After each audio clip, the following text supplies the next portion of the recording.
ప్రేమ కథలు రకరకాలుగా ఉంటాయి కదండి. కొన్నేమో సినిమాల్లా చాలా అద్భుతంగా ఉంటాయి, మరికొన్ని నిజ జీవితంలా చాలా సహజంగా ఉంటాయి.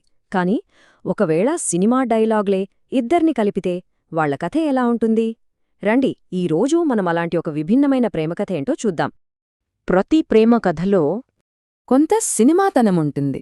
మరికొంత నిజ జీవితం కూడా ఉంటుంది.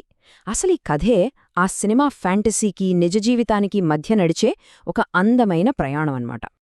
ఇక మన కథలోకి వస్తే మన హీరోయిన్లు కార్తిక్, మేఘన. వీళ్ల కథ మొదలయింది ఒక మామూలు కెఫేలో. కాని వాళ్ల మధ్య మొదలైన సంభాషణ మాత్రం అస్సలు మామూలుది కాదు. ఇది మొదటి చూపు ప్రేమ కాదండోయ్, మొదటి డైలాగ్తోనే మొదలైన ప్రేమ. ఇక సంభాషణ ఎలా స్టార్ట్ చెయ్యాలా అని మన కార్తీక్ ఓ పాత ట్రిక్కే వాడాడు. అయినా ఇది ఎప్పుడూ వర్కౌట్ అవుతుంది కదా.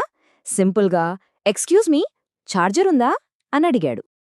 కాని అటువైపు ఉన్నది మేఘన. అంత సులువుగా పడిపోయే రకం కాదు. ఆమె చాలా చమత్కారంగా బదిలిచ్చింది. ఛార్జరుంది, కాని బ్యాటరీ లైఫ్ మీ వాడకం మీద ఆధారపడి ఉంటుంది అని. సరిగ్గా అక్కడే వాళ్ళ మధ్య ఆ స్పార్క్ మొదలైంది. దానికి కార్తీక్ కూడా ఏమాత్రం తగ్గలేదు. వెంటనే అంతే తెలివిగా, నాకొక్క అవకాశమిస్తే బ్యాటరీ ఫుల్ ఛార్జు చేస్తా అన్నాడు. అలా మాటల యుద్ధం కాస్త మాటల ప్రేమగా మారిపోయింది. ఇక చూసుకోండి, ఒకరి మీదొకరు ఇలా సినిమాటిక్ డైలాగ్స్ వేసుకోవడం మొదలుపెట్టాక వాళ్ల బంధం రాకెట్ స్పీడ్తో దూసుకెళ్ళింది. రోజువారీ చాట్స్, అక్కడ్నుంచి లాంగ్ కాల్స్, ఇక మీమ్స్ షేరింగ్, లేట్ నైట్ కబుర్లు, ఇలా మాటలతోనే వాళ్ల ప్రపంచం నిండిపోయింది. వాళ్ల బంధం ఏ రేంజ్కెళ్ళిందంటే మన కార్తిక్ ఏకంగా ఒక్కసారి కమిటైతే నా మాట నే వినను అనే రేంజ్కి వెళ్ళిపోయాడు. అంటే రియల్ వరల్డ్లో ఫుల్ సినిమాటిక్ రొమాన్స్ నడుస్తోందన్నమాట. కానీ ఏ సినిమాలో అయినా ఇంటర్వెల్ తర్వాతే కదా అసలు కథ మొదలయ్యేది. వీళ్ల ప్రేమకథలో కూడా అంతే. డైలాగులు సరిపోనప్పుడు నిజ జీవిత సమస్యలు వచ్చిపడ్డాయి. గొడవకు కారణం చాలా చిన్నది, జస్ట్ ఒక లేట్ రిప్లై. కార్తీకేమో పనిలో ఉన్న యాక్టింగ్ కాదు అన్నాడు. దానికి మేఘన మనసుంటే మార్గం ఉంటుంది అంటారు, కాని ఇంట్రెస్ట్ ఉంటే టైం ఉంటుంది అని అంది. ఇది వాళ్ల మధ్య ఉన్న చిన్న అపర్ధానికి మొదటి నిప్పురవ్వ. చూసారా, మాటలతోనే మొదలైంది వాళ్ల బంధం. కాని నిజమైన సమస్య వచ్చేసరికి ఆ మాటలే కరువయ్యాయి. వాళ్లు వేసుకునే తెలివైన డైలాగులు వాళ్ల మధ్య దూరాన్ని పెంచాయే తప్ప సమస్యను మాత్రం పరిష్కరించలేకపోయాయి. అప్పుడే మేఘన అన్న ఈ ఒక్క మాట వాళ్ల సమస్య ఏంటో అద్దం పట్టినట్టు చెప్పిందే. అర్థం చేసుకోవడమంటే మాటలు వినడం కాదు, మనస్సు వినడం. వాళ్ళు ఒకరి మాటలు ఒకరు వింటున్నారు, కాని ఒకరి మనస్సును మాత్రం వినట్లేదు. అదే అసలు సమస్య. ఆ గొడవ తర్వాత వాళ్ళిద్దరూ కొంతకాలం దూరమయ్యారు, మాట్లాడటం మానేశారు.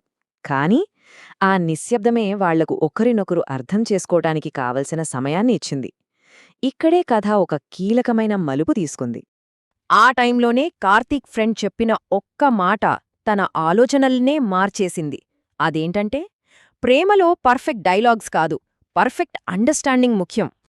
అప్పుడర్థమైంది కార్తీక్కి, సినిమాల్లో అయితే 3 గంటల్లో ఏదో ఒకటి జరిగి సమస్య సాల్వ్ అయిపోతుంది. కానీ నిజ జీవితంలో ఒక బంధం నిలబడాలంటే దానికి చాలా కృషి, ఓపిక కావాలి అని తను గ్రహించాడు. ఈసారి మేఘన దగ్గరికెళ్ళినప్పుడు కార్తీక్ ఎలాంటి సినిమా డైలాగులూ చెప్పలేదు, ఏ పోజులూ లేవు. మనసులో ఏముందో అదే చాలా నిజాయితీగా చెప్పాడు. నువ్వు కోపంగా ఉన్నా, నాతో మాట్లాడకపోయినా నిన్ను మిస్ అవ్వడం మాత్రం ఆగలేదు. దానికి మేఘన ఇచ్చిన సమాధానం వాళ్ల బంధానికి ఒక కొత్త అర్థాన్నిచ్చింది. ప్రేమ అంటే పరిపూర్ణ వ్యక్తి కాదు, అర్థం చేసుకునే వ్యక్తి. అప్పుడు వాళ్ళిద్దరూ ఒకరినొకరు నిజంగా పరిపూర్ణంగా అర్థం చేసుకున్నారు. సో వాళ్ల ఈ ప్రయాణం మనందరికీ ప్రేమ గురించి ఒక ముఖ్యమైన పాఠం నేర్పుతుంది. సినిమా ఫ్యాంటసీ నుంచి నిజమైన కనెక్షన్కి ఎలా మారాలి అనేది ఇక్కడ చూస్తే మనకు క్లియర్గా అర్థమవుతోంది. ఒకవైపు సినిమా ప్రేమ, దీనికి నాటకీయమైన సీన్లు, పర్ఫెక్ట్ డైలాగ్స్ కావాలి. మరోవైపు నిజమైన ప్రేమ, దీనికి కావాల్సింది నిజాయితీగల క్షణాలు, అర్థవంతమైన సంభాషణలు. వాళ్ల బంధం మెల్లగా మొదటి స్టేజ్ నుంచి రెండో స్టేజ్కి మారింది. సో ఫైనల్గా ఈ కథ మనకు ఏం చెబుతోంది? ఒక బంధం నిలబడాలంటే ఒకరినొకరు ఇంప్రెస్ చేసుకునే డైలాగ్స్ కాదు, ఒకరినొకరు అర్థం చేసుకునే నిజమైన సంభాషణలు ముఖ్యం. గొడవలు వచ్చినా ఆ సంభాషణ ఆగకూడదు. నిజమైన ప్రేమ తెరమీద కనిపించేది కాదు, మనస్సులో నిలిచేది. వాళ్ల కథ విన్నాక ఒక ప్రశ్న వస్తుంది. ప్రేమను చెప్పడానికి ఎంతోమందికి ఇష్టమైన సినిమా డైలాగ్స్ ఉంటాయి కదా, మరి ఆ డైలాగ్ నిజంగా మనసులోని మాటను చెబుతుందా లేక మనసులోని మాటను దాచేస్తుందా? ఒక్కసారి ఆలోచించండి.